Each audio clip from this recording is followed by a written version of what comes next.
স্বাগত। আজকের আলোচনায় আছি মোহাম্মদ মনিরুল ইসলাম। আসুন আজকে আমরা আলোচনায় চলে যাই।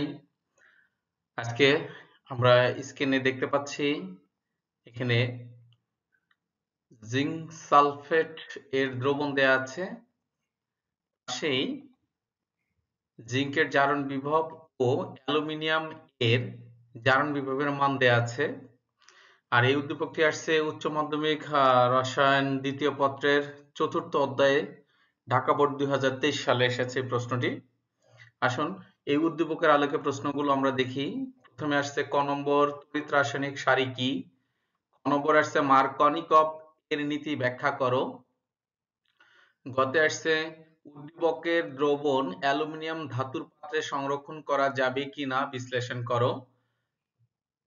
গতে আসছে উদ্দীপকের দ্রবণের মধ্যে 2.5 অ্যাম্পিয়ার বিদ্যুৎ 1 ঘন্টা যাবত চালনা করা হলে তড়িৎ বিশ্লেষণের পর দ্রবণের ঘনমাত্রা কত হবে?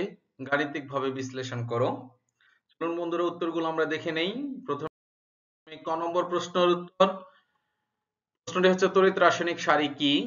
উত্তর হচ্ছে মৌল বা আয়ন সমূহকে তাদের প্রমাণ বিজারণ তড়িৎদ্বার বিভব অনুসারে উপর থেকে নিচ বরাবর সাজালে যে সারণী বা শ্রেণী গঠিত হয় তাকে তড়িৎ রাসায়নিক সারি বলে।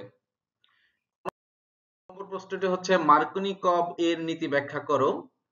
উত্তর হচ্ছে অপোলার দ্রাবকের উপস্থিতিতে অপ্রতিসম অসম্পৃক্ত যৌগ অর্থাৎ অ্যালকিন অ্যালকাইনের সাথে অপ্রতিসম বিকারকের সংযোজন বিক্রিয়ায় বা যুত বিক্রিয়ায় বিকারক অণুর ঋণাত্মক অংশ সাধারণত কম সংখ্যক হাইড্রোজেন পরমাণু যুক্ত অসম্পৃক্ত কার্বনের সাথে যুক্ত হয়।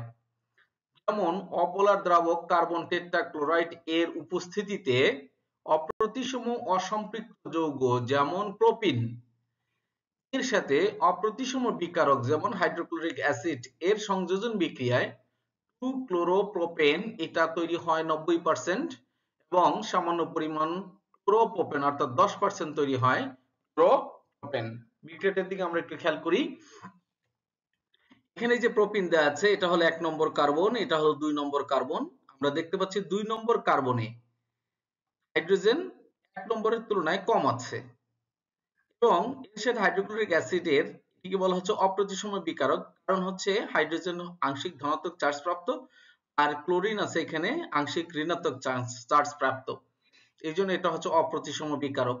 এটা যখন যুক্ত হয় এই ক্লোরিন মেইনলি যুক্ত হবে এই 2 নম্বর কার্বনে। মার্কনিকভ এর নীতি অনুসারে ক্লোরিন এই 2 নম্বর কার্বনের সাথে যুক্ত হয়ে 2-ক্লোরোপ্রোপেন তৈরি করবে।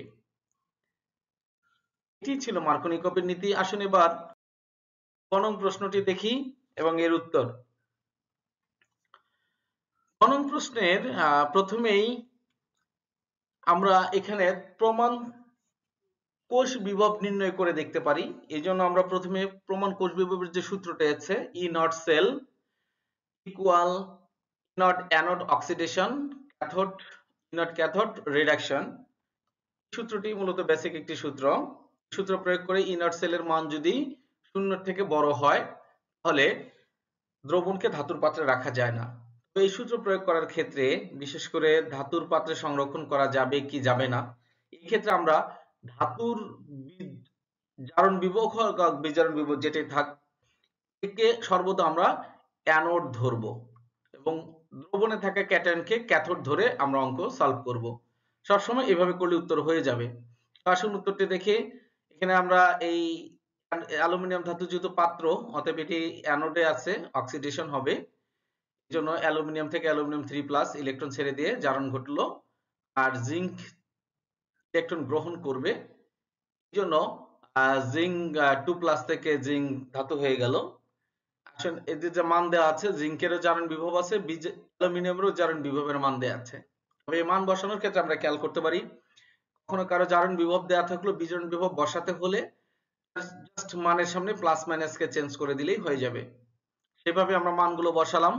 অ্যালুমিনিয়ামের জারণ বিভব ছিল সেটা সরাসরি বসিয়ে দিয়েছি, সূত্রের এই প্লাস এখানে বসে গেল। আর উদ্দীপকে যেহেতু আমাদের জিঙ্কের জারণ বিভব ছিল আর প্রশ্নে আমাদের জিঙ্কের বিজারণ বিভবের মান বসবে, আমরা জারণ বিভবের ধনাত্মক মানটাকে ঋণাত্মক আকারে লিখেছি এবং এখান থেকে আমরা ই নট সেলের মান পাচ্ছি 0.9 ভোল্ট, যা শূন্য অপেক্ষা বড়। যেহেতু ই নট সেলের মান ধনাত্মক, তাই জিঙ্ক আয়ন অ্যালুমিনিয়াম ধাতব পাত্রের সাথে বিক্রিয়া করবে। এটা স্বতঃস্ফূর্তভাবে বিক্রিয়াটি ঘটবে এবং একসময় জিঙ্ক অ্যালুমিনিয়ামের পাত্র ক্ষয় হয়ে যেতে পারে, তাই জিঙ্কের দ্রবণকে অ্যালুমিনিয়ামের পাত্রে রাখা যাবে না। এরপর আমরা দেখি ঘনং যে প্রশ্নটা আছে, উদ্দীপক দ্রবণের মধ্যে 2.5 এম্পিয়ার বিদ্যুৎ 1 ঘন্টা চালনা করা হলো, তড়িৎ বিশ্লেষণের পর দ্রবণের ঘনমাত্রা কত হবে? গাণিতিকভাবে বিশ্লেষণ করো। বন্ধুরা, এই ধরনের প্রশ্ন সলভ করতে গেলে প্রথমে তড়িৎ বিশ্লেষণের আগে দ্রবণে কতটুকু ধাতব থাকে সেটা বের করে নিতে হবে, তড়িৎ বিশ্লেষণের পরে কতটুকু জমা হয়ে যায় এটাও বের করে নিতে হবে। প্রথমটা থেকে পরেরটা বিয়োগ করে ওটার জন্য যদি আবার আমরা কি করি, ঘনমাত্রা বের করি, তাহলে আমাদের উত্তর হয়ে যাবে। এভাবে এখানে সলভ করা আছে। দেখেন, তড়িৎ বিশ্লেষণের পূর্বে দ্রবণে জিঙ্কের পরিমাণ, তো এটা যেহেতু দ্রবণের ক্ষেত্রে বের করব, দ্রবণের ভর বের করার সূত্র হলো এটা, আমরা এখানে পেয়ে গেলাম W=SMB/1000, এটা আমাদের পরিচিত একটি সূত্র। এখানে S এর মান হচ্ছে 0.5 মোলার, B এর মান হচ্ছে 250 মিলিলিটার, আর M সাধারণত আমরা আণবিক ভর বসাই, তবে এখানে যেহেতু আমরা একটা ধাতব আয়নের ক্ষেত্রে কাজ করব, তাই তার পারমাণবিক ভর বসিয়েছি। জিঙ্কের পারমাণবিক ভর হচ্ছে 65, তাই বসিয়ে দিলাম আমরা। বসিয়ে আমরা দ্রবণে জিঙ্ক আয়নের পরিমাণ পাচ্ছি 8.125 গ্রাম। আসুন এবার তড়িৎ বিশ্লেষণের কারণে কতটুকু জমা হয় সেটা বের করি। তড়িৎ বিশ্লেষণের পরে ক্যাথোডে সাধারণত ধাতু জমা হয়, আর এর জন্য প্রয়োজনীয় সূত্র যেটি ফ্যারাডের প্রথম সূত্র থেকে পাই, W=MIT/NF। এখানে M হচ্ছে পারমাণবিক ভর, I হচ্ছে তড়িৎ প্রবাহ, T হচ্ছে সময়, N হচ্ছে কত মোল ইলেকট্রন ক্যাথোডে ধাতু গ্রহণ করে। ক্যাথোড থেকে কত মোল ইলেকট্রন ধাতু গ্রহণ করবে ওটা হচ্ছে N। তো আমাদের জিঙ্ক 2 মোল ইলেকট্রন গ্রহণ করে, তাই N এর মান বসিয়েছি 2, আর F হচ্ছে ফ্যারাডের ধ্রুবক 96500 কুলম্ব। এই মানটা যদি আমরা এখানে বসিয়ে দেই, তাহলে আমরা পাচ্ছি ক্যাথোডে সঞ্চিত জিঙ্কের ভর 3.03 গ্রাম। ওকে, আসুন এবার দেখি আর কতটুকু আয়ন সেখানে রয়ে গেছে। সেটার জন্য আমরা W2 লিখতে পারি। তড়িৎ বিশ্লেষণের পূর্বে যে ভর ছিল সেটা থেকে যদি আমরা তড়িৎ বিশ্লেষণের কারণে সঞ্চিত পদার্থের ভরটা বিয়োগ করে দিই, তাহলে আমরা অবশিষ্টটা পেয়ে যাই। অবশিষ্টের মান পাচ্ছি আমরা 5.095 গ্রাম, এবং এইটুকুর জন্য যদি আমরা এখন আবার কি করি, ঘনমাত্রা বের করি, তাহলে আমাদের প্রশ্নের উত্তরটি হয়ে যাবে। আসুন এর জন্য আমরা ওই দ্রবণের সূত্র যেটা আছে, ঘনমাত্রা S=W × 1000/mv, এই সূত্রটি প্রয়োগ করতে পারি। করলে আমরা এখানে মান পেয়ে যাব। W হচ্ছে তড়িৎ বিশ্লেষণের পরে দ্রবীভূত বা আয়নিত জিঙ্কের পরিমাণ, B হচ্ছে দ্রবণের আয়তন, M হচ্ছে জিঙ্কের পারমাণবিক ভর। এই মানগুলো আমরা বসিয়ে দিলাম। বসিয়ে দিয়ে আমরা এখানে উত্তর পাচ্ছি 0.3145 মোলার। এটি আমাদের আজকের প্রশ্নের উত্তর। যে বন্ধুরা যারা এতক্ষণ সাথে ছিলেন, সাথে থাকার জন্য ধন্যবাদ। অবশ্যই আমাদের চ্যানেলটিকে সাবস্ক্রাইব না করে থাকলে সাবস্ক্রাইব করবেন, লাইক শেয়ারের মাধ্যমে আমাদের সাথে যুক্ত থাকবেন। পরবর্তী ক্লাস বা আলোচনা দেখার আমন্ত্রণ জানিয়ে শেষ করছি। সকলকে অনেক অনেক ধন্যবাদ।